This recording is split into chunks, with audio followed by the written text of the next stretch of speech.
aquilo que me traz cá hoje, as dinâmicas historiográficas policiais em Portugal. Antes de mais nada, ter uma ideia, muitas pessoas confundem a ideia do que é história e uma ideia do que é historiografia. A historiografia, há muitos historiadores que também não querem nem sequer ouvir falar em historiografia, porque, no fim de contas, a historiografia obriga-nos a pensar a história. Como se escreve a história, quais os discursos da história. A história, tal como o jornalismo, nunca é isento. Portanto, digamos que todo o bom historiador tem que ter estas noções de historiografia também dentro de si. O objeto da nossa comunicação, as dinâmicas da historiografia da polícia. Quando nós falamos na coisa dita policial, também nos vai obrigar, obviamente, a falar da coisa dita militar. E conforme falamos de um âmbito, também falaremos também, ou do outro, falaremos também, obviamente, das questões ligadas e com muita premência dos nossos dias também à história das próprias forças de segurança, que também são um reflexo do nosso Estado de Direito, digamos assim. Portanto, dando início à nossa comunicação, aquilo que, de alguma forma, me levou para esta questão de pensar a história da polícia foi, sobretudo, uma tentativa, que a história também é feita destas tentativas e erros, de tentar comatar uma lacuna que existe na nossa história, nomeadamente a história da polícia. Mas quando nós falamos da polícia, que polícias são? As polícias civis, as polícias militares, as polícias mistas. Que polícia é esta? Ponto de interrogação e entre aspas, não é? Porque o conceito de polícia, obviamente, remonta à polis grega, portanto, ao longo de todos os séculos, a origem e as variações etimológicas da palavra, sempre aparentado com a ideia de cidade, de polis, ou de política, porque a raiz é também a mesma. Portanto, digamos que todas estas questões têm a sua dinâmica, daí o título da nossa comunicação, mais ligado à ideia de que é uma coisa vívida também. Bem, existe uma lacuna, ponto assente, e existe uma lacuna porque, basicamente, e a nossa comunicação há de referenciar isso, são muitos casos estudos sobre a história da polícia em Portugal, ao contrário de outros países, embora já tenhamos começado com alguns investigadores, tanto da parte da polícia, como da parte das Forças Armadas, como da Guarda Nacional Republicana. Portanto, de alguma forma, já estamos a dar primeiros grandes passos também para comatar esta lacuna, mais uma vez. E também porque a história também é um puzzle e nós vamos juntando pecinhas. Não é por acaso que, em boa hora, eu também venho a falar um pouco em nome do Instituto Superior de Ciências Policiais e Segurança Interna, a antiga Escola Superior de Polícia, porque, de alguma forma, a história da polícia também é ministrada aos nossos alunos, já também em termos de seminários mais avançados, porque quem é melhor do que eles também para escrever a história da sua própria instituição. Portanto, ter essa sensibilidade e, sobretudo, alertar os estudantes também para esta questão da história e também da escrita da história policial. Quando nós falamos em polícia ou polícias, também é preciso olhar para este sentido mais amplo, temos que ter a ideia que a polícia é também um reflexo do próprio Estado. E quando nós falamos em polícia, falamos de um produto, se me perdoam a expressão, mais contemporâneo, no sentido em que já pertence aos finais da Idade Moderna, do início da Idade Contemporânea, pelo menos em termos de cronologia.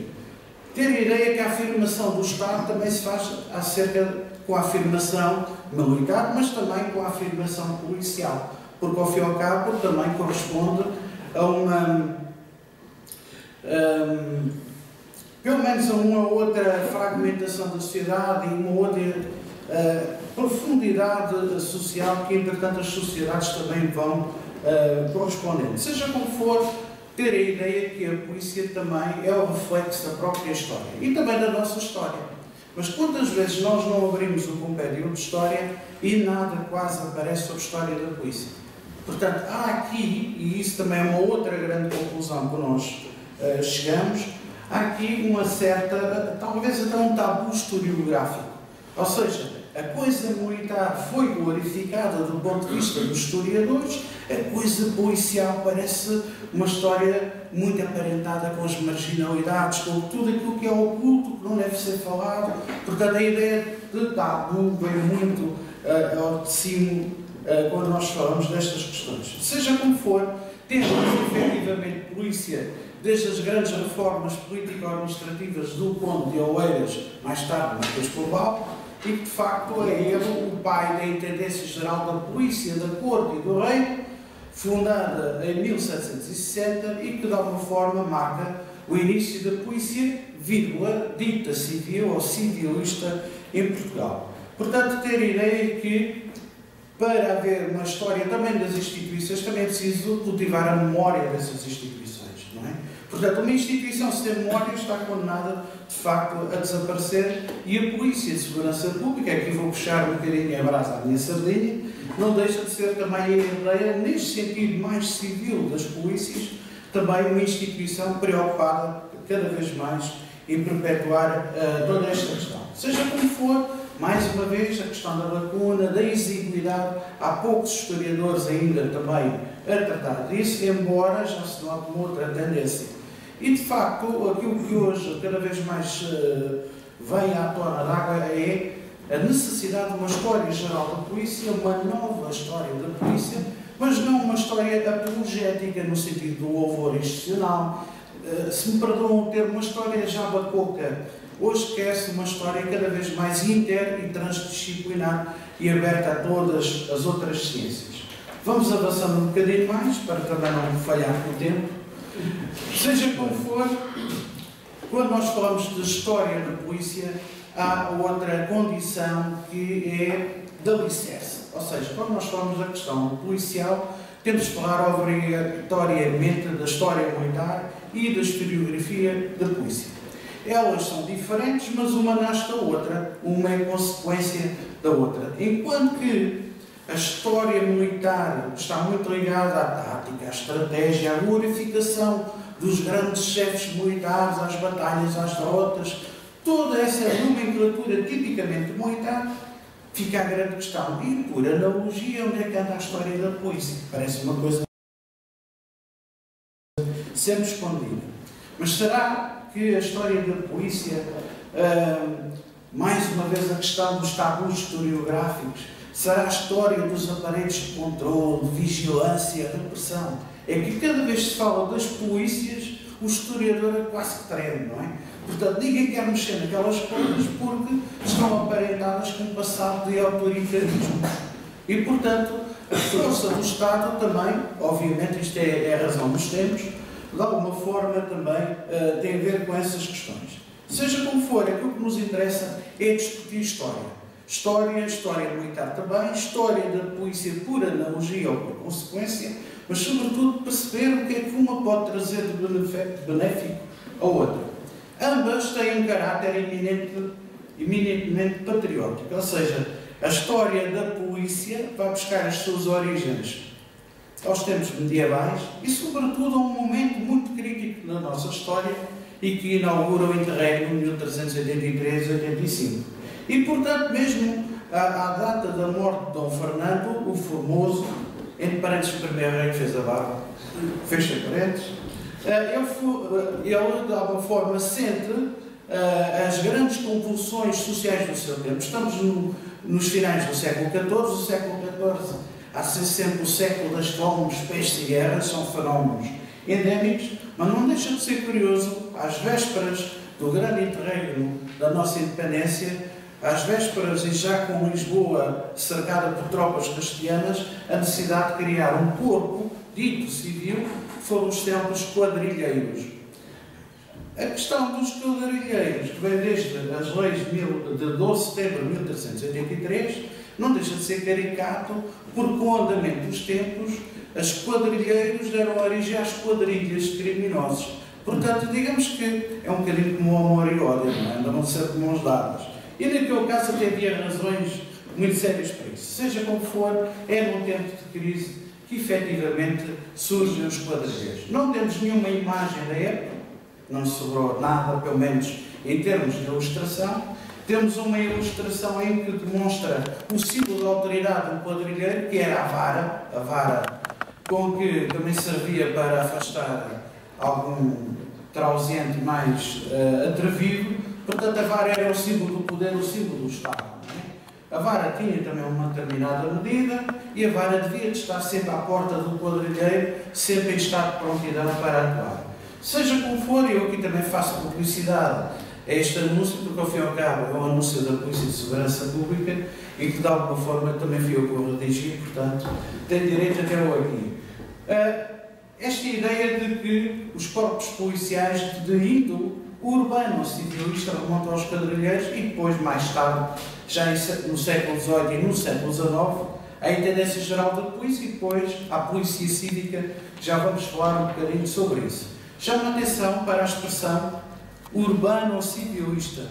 É a questão da matriz civil, que diferencia da matriz militar, mas também a questão da matriz urbana, cosmopolita, de alguma forma, que quando se pensa em polícia, pensa sempre na cidade.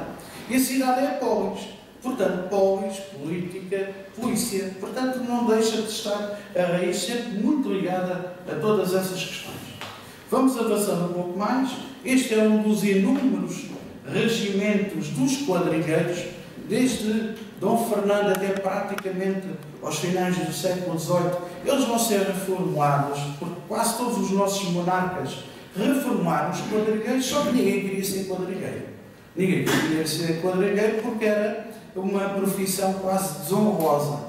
Só ia em último recurso e antigos condenados e à justiça e tudo mais. De alguma forma, os quadrilheiros tentaram-se imensos incentivos, como por exemplo a isenção do serviço militar, de embarcarem para a Índia ou para a África. Bem, mas nada, a nossa ordem pública andou sempre um bocadinho pela Rua da Amargura. Seja como for, aqui é o regimento que foi tirado das ordenações manuelinas e já desde as ordenações afonsinas, Dom Afonso V, depois Dom Manuel, e depois também com as ordenações filipinas, os quadrilheiros vão ser sempre reformados, se bem que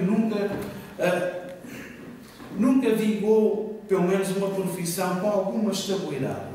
A sua obediência também esteve sempre ligada, sobretudo no caso de Lisboa e também do Porto e das outras cidades, também ligada às câmaras municipais. Portanto, eram os senados das câmaras quem pagavam os que diríamos hoje os vencimentos e, portanto, de alguma forma, ter a ideia de que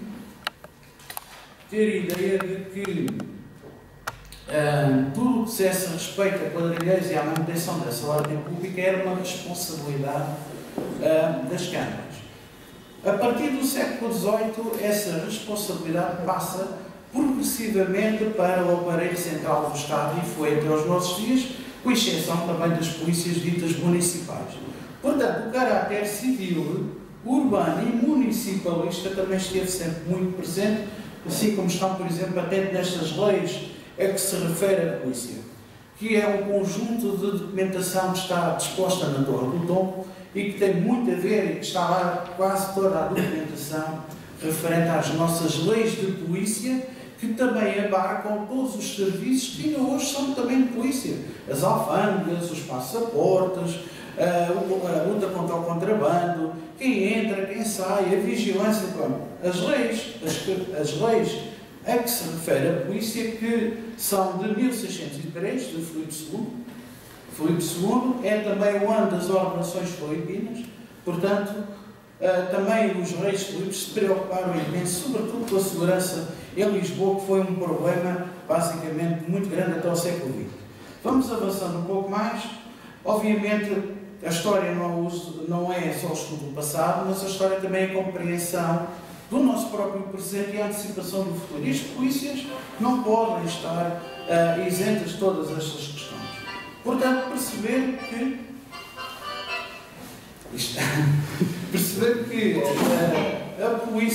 as polícias, se, por exemplo, na altura da Revolução Francesa, perseguiam as novas ideias dos cidadãos, dos direitos do homem, depois, passados 100 anos, eram elas as defensoras desses mesmos direitos. Portanto, uma profunda mudança também nas dinâmicas também das polícias.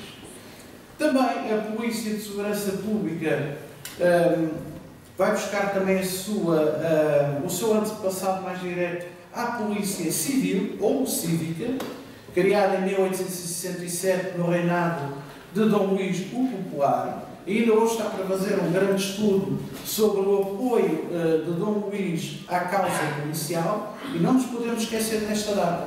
É que 1867 é o ano em que Portugal despenaliza a pena de morte. Portanto, a criação da Polícia Cívica, também cívica, do direito cívico, está muito ligada a esta abolição da pena de morte entre nós.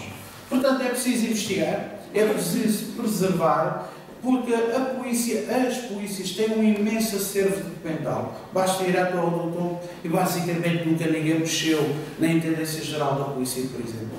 Portanto, há muitos doutoramentos que podem-se começar a fazer por ali, até porque este património, todo ele, também tem sempre, de alguma forma, a tendência a desaparecer. Também porque a história se faz de imagens, não custa nada recordarmos a figura de Dom Luís, o Popular, não é? Também por causa de uma reforma que foi popular neste sentido, se bem que também do governo de Fontes Pereira de Melo, mas vamos avançando um bocadinho mais e perceber as grandes questões que têm a ver com o acto de fazer história e historiografia da polícia. Antes de mais nada perceber, e que dava outros tantos doutoramentos, uma questão fundamental, afinal de contas, o que é polícia? Como é que se pode dissertar etimologicamente, historicamente, sobre o conceito de polícia? Perceber, sobretudo, esta escassez historiográfica. É que também é motivo de estudo o facto de não haver estudo. Não é? Portanto, esta lacuna também merece ser estudada. Perceber, sobretudo, e essa é uma das minhas um dos meus grandes desafios, estas afinidades entre a história militar e a história policial, a historiografia militar e a historiografia policial, que se entroncam uma na outra. Enquanto a coisa militar ou a história militar fala, obviamente, do fenómeno bélico, o objeto de estudo da polícia é também a ideia de ordem pública. E, portanto, a ideia de uma coisa pública, sempre virada para a sociedade. Seja como for, perceber que, de alguma forma, a história da polícia e a história militar são também histórias eminentemente políticas, porque são, mais uma vez, reflexo também do aparelho do Estado. Já desde há muito, e eu comecei por dizer que a nossa historiografia é muito paupérrima em termos da coisa dita policial, mas já desde há muito, e sobretudo a escola francesa que muito influencia a historiografia portuguesa, também nos influenciou, inclusivamente, na própria forma de pensar a polícia. Basta que os termos comissário e intendente, polícia, são eminentemente francófonos. Portanto, há aqui uma bitola francófona que, desde o primeiro tratado da polícia do Nicolas Delamarque, foi um comissário-geral da cidade de Paris, este tratado de polícia, que é fundamental para pensar a polícia em Portugal, mas que basicamente nunca ninguém leu. Eu próprio só escolhi um pouco, não é? Porque não há nenhuma tradução e também interessava haver uma edição crítica para perceber, sobretudo, da forma como isso vai influenciar o pensamento policial português. A história da guerra, toda a história, e quando nós falamos da história militar, há que ter essa ideia muito presente. A história, desde que se escreve história, se nós formos a pensar, é uma história eminentemente bélica. A paz é apenas um período curto entre dois conflitos. Portanto, digamos que a sociedade é conflituosa por natureza. E a história policial também tem essa noção, a noção do conflito social e a noção, sobretudo, da manutenção de uma ordem pública. Para haver uma sociedade e, sobretudo, um Estado de Direito, tem que haver efetivamente ordem, e essa ordem é eminentemente jurídica. Portanto, perceber que, obviamente, estas afinidades, umas com as outras, sobretudo, perceber estas grandes tendências de fazer história militar e também da história da polícia. Eu vou avançando um bocadinho mais e também volto e meio olhando aqui para as minhas cábulas. Trago-vos agora também aqui à imagem uma outra fonte fundamental para estudar não só história militar, mas sobretudo história da polícia. E estamos a falar da nossa imprensa periódica portuguesa, já desde o século XVII temos a imprensa periódica, que é fundamental para a história militar, mas que a partir dos inícios do século XVIII é também fundamental para a história da polícia. Portanto, temos aqui o antepassado do nosso Diário da República, que foi a Gazeta de Lisboa, publicada com periodicidade, às vezes de 3 dias por semana, 2 dias, mas cada vez, à medida que o tempo vai ficando mais rápido, porque a imprensa periódica também é mestra do tempo, o tempo acelera. E, de alguma forma, se nós queremos saber a ideia dos motins, as rebeliões, todas as oscilações da ordem pública, temos que olhar para a Gazeta de Lisboa, se bem que a Gazeta, obviamente, era instrumentalizada, não é? Não deixa de ser curioso que a Gazeta de Lisboa, aliás, à vossa esquerda tem o primeiro número, que é a História Anual Cronológica e Política do Mundo, e especialmente da Europa, mas o número 2 já é a Gazeta de Lisboa, portanto há aqui sempre uma afinidade também entre a história e o jornalismo, mas isso é uma outra conversa. O que interessa é que desde 1715 até 1760 tivemos uma grande força jornalística em Portugal. Mal a Intendência Geral da Polícia é criada em 1760, acabou-se o jornalismo. Porque o jornalismo põe o dedo na ferida. Apesar de tudo, nas entrelinhas e que tudo fosse controlado, não deixava de estar especificamente muito controlado pelos aparelhos do Estado. Seja como for, quando nós investigamos sobre a história da polícia, temos que ter uma ideia de história, de historiografia, das efemérides. A história militar vive muitas efemérides. Ter ideia das memórias institucionais, de alguma maneira, às vezes, deturpa um bocadinho a própria história, porque entra no caráter de comemoração. Ter ideia do património, ter ideia, sobretudo no caso da polícia, que são o espelho do cotidiano, o reflexo da sociedade, e os polícias são sempre um barómetro social, e não os são. Se daqui a 100 anos se lembrarem de nós, vão aos jornais do dia, que agora há poucos jornais, mas também há de haver poucos suportes digitais, mas não deixa de ser um barómetro do nosso próprio cotidiano. Quando nós falamos em história militar e história da polícia, há que ter muita noção que há sempre um nacionalismo muito próprio. Não é um nacionalismo no mau sentido, mas a ideia de nação, pátria, Estado está muito vincada na ideia da história militar e da história da polícia. Porque, de alguma forma, também são instrumentos que contribuem para a coesão das forças e também para a sua própria imagem institucional.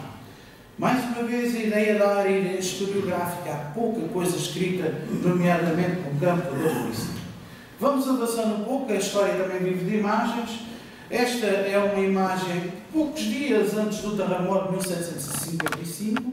Falo disso porque também foi o catalisador para a criação das polícias, em pleno governo de Marquês de Pombal, que era um ilustre desconhecido, ministro de Estado, sim, mas é a sua pronta atuação com enterrar os mortos e cuidar dos vivos a seguir ao terremoto, a justiça célere para quem se dedicava à pilhagem, que lhe dá plenos poderes perante Dom José para ser um homem todo-poderoso do Estado. Portanto, a ideia da Lisboa pombalina, a Intendência Geral da Polícia funcionava um pouco lá em cima, no Castelo de São Jorge, mas também ter uma ideia de ir a uma Lisboa medieval e ter a ideia de que há uma grande macrocefalia da polícia. É um palavrão, mas quer dizer, ao fim e ao cabo, uma grande cabeça num corpo pequeno. A polícia, o entendimento da polícia há de ser sempre Lisboa. Lisboa-Porto. E à medida que o tempo vai avançando, século XIX e também já século XX, é que de alguma forma se assiste uma certa descentralização. Também uma gravura de Coiva da primeira invasão francesa, já vamos falar um pouco sobre isso. É a ideia também do Porto. O Porto, a segunda cidade do reino, mas também tem problemas com a criminalidade, é uma cidade aberta ao tráfego marítimo internacional, mas também, de alguma forma, tem necessidade cada vez mais de ordem pública. E à medida que o fenómeno das cidades aumenta, não é por acaso que o fenómeno das cidades que remonta ao final da Idade Média, Dom Fernando cria os quadrilheiros naquele preciso momento, e à medida que as cidades saem fora das suas muralhas medievais, cada vez há uma maior necessidade de sossego público, paz pública, porque ninguém podia sair à noite, não é? Não havia iluminação, e os próprios quadrilheiros eram mais bandidos do que outra coisa. Bem, as grandes etapas da história da polícia, desde os finais da Idade Média e inícios de toda a Idade Moderna, quando nós falamos em polícia, não há uma única polícia. O próprio historiador tem muita dificuldade, muitas das vezes, com as denominações das corporações, porque até o próprio legislador se enganava, o historiador às vezes andava um bocadinho à toa, perdoem-me o termo, com o nome das polícias. Mas tantos corpos de polícia que importa estudar. Por exemplo, a Guarda Real dos Alabardeiros. Dom João II, reforço do Estado. Dom João II é o príncipe perfeito, é a autoridade do Estado que se afirma. Os alabardeiros são a sua guarda pessoal, mas um corpo de elite com funções protopoliciais. Mais tarde, já em dominação filipina, a Guarda Tudesca. Quase nunca ninguém ouviu falar dos tudescos, mas são mercenários germânicos, até porque a Espanha tem grandes possessões no Sacro Império Romano Germânico. Portanto, Guarda Tudesca. Também havemos cá ter corpos de Guarda Suíça, não é por acaso que Sua Santidade tem uma Guarda Suíça, não é? Portanto, também remonta a isso. A Restauração 1640, que também tem grandes emergências militares, mas também de segurança pública, também já nas grandes, pelo menos na ideia de fronteiras, mas houve algo, além do terremoto, que fez criar a Intendência-Geral da Polícia, que foi o processo dos Távoras. Não é por acaso que o primeiro Intendente-Geral da Polícia foi o juiz Inácio Souto, que foi quem conduziu o processo dos Távoras. 1760, Intendência-Geral da Polícia da Corte e do Reino. Nós temos ideia, quando falamos de Intendência, que só nos lembramos do Intendente Pinamanique, foi um dos mais meritórios, se não o mais meritório, mas temos uma organização que dura desde 1760 até 1833. São muitos anos, não é? E, portanto, a Intendência não era bem uma polícia, mas aquilo que hoje poderíamos chamar quase um ministério. Uma coisa híbrida. Mas podemos ter a certeza de uma coisa.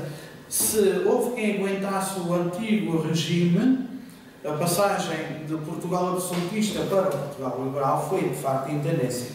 E também importa estudar, sobretudo, os intendentes franceses e depois, mais tarde, a Guarda Real da Polícia, a Guarda Militar da Polícia. Aliás, a nossa congênera Guarda Nacional Republicana é aqui que vai buscar também as suas origens. A Guarda Nacional, a Guarda Municipal. Lá está a Guarda Nacional e Municipal. Sempre este dualismo entre a cidade e cada vez mais o espectro nacional. Vamos avançando um pouco mais e para nós termos uma ideia de toda, foi muito difícil chegar a esta listagem, que é a listagem dos Intendentes Gerais da Polícia. Portanto, temos, agora deixa-me cá ver, 18 intendentes, mas são bem mais. Há aqui 2 ou 3 que ainda me escapam. O terceiro foi o Diogo Inácio de Pinamanique, o fundador da Casa Pir, que toda a gente conhece, pelo menos de nome. Se bem que também temos aqui, como Intendente-Geral, Pierre Lagarde, Conde Nouvion, também está ligado à Guarda Militar da Polícia. Há uma Intendência também Geral da Polícia no Porto. Todos estes intendentes que são figuras-chave do Estado, da afirmação do Estado. Os historiadores são unânimes numa coisa, todos eles, nenhum deles prestou para nada. Só o Pinamanique é que prestou alguma coisa, não é? Portanto, ter a ideia que eles eram uma nulidade. E era uma nulidade, mas isto é o que o historiador e que os relatos nos dizem. O que é certo e verdade é que eles são, muitas das vezes, os joguetes das intrigas políticas, sobretudo no tempo das guerras liberais. E não é por acaso que em 1833, um ano antes da guerra terminar, a intendência aparentada do Partido Miguelista é extinta. E porquê? Porque eles, de facto, eram pró-absolutistas. Importa focar também a questão dos intendentes no Brasil. Há aqui uma parte da história da polícia que entronca, ou que vai desaguar na história do Brasil, pelo menos desde 1808 a 1822. Os nossos amigos brasileiros, ou irmãos brasileiros, têm uma historiografia policial excelentíssima. Ao contrário da nossa, que nós não fazemos história da polícia. Basicamente ainda. Temos aqui o alvará da criação da polícia, que vai ser uma publicação para breve da minha lavra. É um documento jurídico, ainda assinado como Conde de Oeiras, em 1760, pelo futuro Marquês de Pombal, e cria de facto a Intendência-Geral da Polícia, que de facto é um homem todo poderoso. Digamos que na hierarquia do Estado tínhamos o monarca, tínhamos o ministro de Estado, neste caso o Marquês de Pombal, e depois tínhamos o Intendente-Geral da Polícia. Portanto, as coisas estavam muito bem estratificadas. Portanto, em breve conto publicar este documento já com uma anotação crítica e jurídica, histórica e jurídica, e para termos também uma ideia visual das coisas, temos aqui o original ainda manuscrito, ali tínhamos a versão impressa, que está efetivamente na Torre do Conde. Vamos avançando um pouco mais, até porque o tempo também vai escasseando. Temos aqui a figura de um homem que foi fundamental na passagem do século XVIII para o século XIX, Diogo Inácio Pina Manique, o célebre pai da Casa Pia. A ideia da Casa Pia é, sobretudo, combater a mendicidade através do trabalho útil, da profissão, acolher os órfãos. Portanto, também há uma deslocalização, por exemplo, da questão dos órfãos da Igreja para o aparelho do Estado. O Estado é que tem as questões dos órfãos em suas mãos e, portanto, de alguma forma, cada vez mais o Estado a assenhorear-se de muitas questões que hoje não seriam de polícia, efetivamente. Vamos avançando mais. Este é um documento praticamente inédito, do quarto intendente, Lucas de Seabra da Silva, a 2 dias de entrarem os exércitos franceses em Lisboa, a 2 dias, entraram a 29 de novembro, este documento é de 27, e que apela ao sossego público, a que toda a gente tenha a luz acesa em casa, que de alguma forma se mantenha calma e, portanto, para não haver uma colaboração até efetivamente com o invasor. Este Lucas Seabra da Silva foi intendente, depois foi postulado pelo Pierre Magat, o intendente-geral francês, e depois há de voltar novamente a funções com a saída do contingente francês. Aqui temos uma gravura também inédita de um coronel Conde de Nouvion, Jean Vietol, que foi contratado pela Intendência-Geral da Polícia, aliás, pelo próprio Pina Manique, para ser o comandante da força musculada da Intendência, que era a Guarda Real da Polícia de Lisboa. Portanto, uma força militar de elite com uma organização francesa. Este Conde de Nouvion também foi intendente-geral, pelo menos em um curto período de tempo. Acontece que foi contratado por novos, quando as tropas francesas chegam, de facto colabora com o Pierre Magat. Quando as tropas saem, ainda bem que ele se foi embora, porque senão havia cá alguém que também o fazia ir para o Maneta. Aliás, há uma figura muito curiosa, que é o Loison, não é? Que por acaso perdeu um braço numa batalha, e de facto um célebre carrasco, todo aquele que andasse com uma gazeta clandestina, porque era logo sumariamente executado, não é? Portanto, aqui temos o Conde de Nouvion com a farda da Guarda Real da Polícia de Lisboa e depois mais tarde a regressar à sua pátria. Vamos avançando um bocadinho mais. Aqui são as grandes etapas da polícia, da história da polícia em Portugal. Polícia Cívica, 1867 a 1910, as grandes reformas, o fim da monarquia, a Primeira República, as reformas, sempre as reformas da polícia, sempre em perfeito dinamismo reformulador. Aqui temos também agentes da Polícia Cívica em 1903, faz parte do arquivo histórico e documental da nossa Polícia de Segurança Pública. Permitam-me também um parênteses, também temos já um Museu da Polícia, que fica nas instalações do antigo Governo Civil de Lisboa, em que nós já estamos a trabalhar também nesta herança histórica ou cultural das polícias, portanto, para também ser uma ferramenta ao uso dos investigadores. Aqui temos as instruções aos sinaleiros, em 1930, para termos também uma ideia, obviamente também na cidade de Lisboa, e vamos avançando um bocadinho por causa do tempo.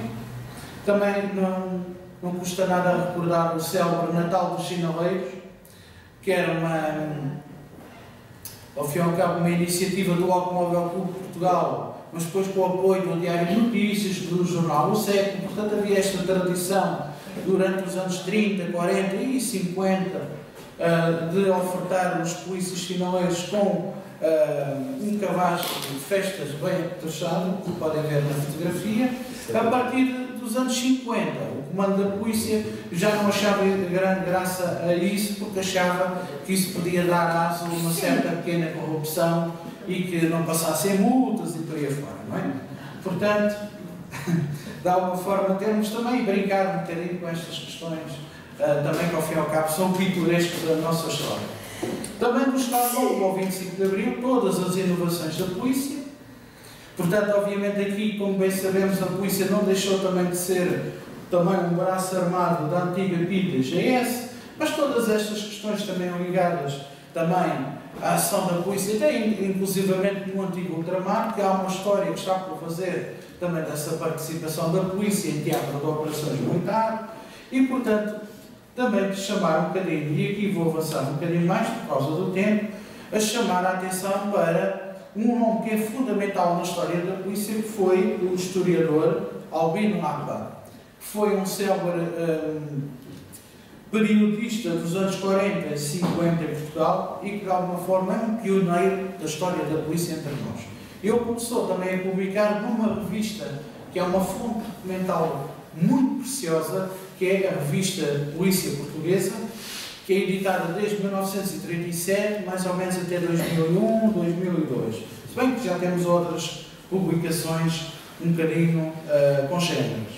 Seja como for, chama a atenção para quem olha para a fotografia deste agente policial, mais parece um soldado do que propriamente um agente de polícia. Porque o binómio polícia militar também está presente em tudo o que é a vida policial e também nas questões, inclusivamente do armamento. Ainda por cima estávamos em 1944, quase aos finais da Segunda Guerra Mundial. Bem, quase a terminar, ter a ideia de que esta história é uma história que está em permanente reformulação, não é? Portanto, a história da polícia, esta historiografia que precisa de ser reformada, que é uma questão interdisciplinar, que tem que sair da esfera dos historiadores militares, toda esta forma de fazer história, que também desemboca não só na história política, mas na história social, na história cultural e também na história das mentalidades.